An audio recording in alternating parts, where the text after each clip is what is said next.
राज्याची आर्थिक परिस्थिती अतिशय अडचणीत आहे। सर्वाधिक कर्ज घेणारा देश भारत आहे। वर्ल्ड बँकेच्या डेटातून ही माहिती समोर आल्याचं कळतंय। सीएमनं सर्वपक्षीय बैठक बोलवावी असं सुप्रिया सुळेंनी म्हटलंय, तर मुख्यमंत्र्यांनी राजकारण बाजूला ठेवावं आणि याकडे लक्ष द्यावं असंही सुप्रिया सुळेंनी म्हटलंय।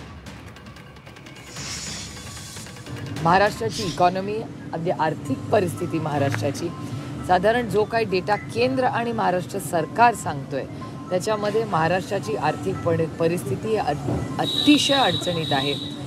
वर्ल्ड बँकचा डेटा सांगतो की सगळ्यात जास्त कर्ज घेणारा देश भारत आहे।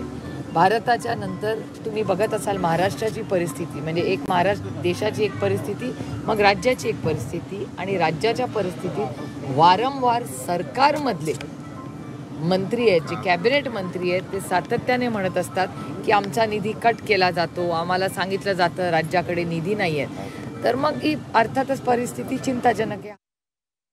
त्यामुळे माझी हात जोडून विनम्र विनंती आहे महाराष्ट्राच्या माननीय मुख्यमंत्र्यांना की कधीतरी राजकारण बाजूला ठेवूया आणि महाराष्ट्राच्या हितासाठी, मग तो सामाजिक असेल किंवा आर्थिक असेल, याच्यासाठी ऑल पार्टी मीटिंग बोलवा, चर्चा करा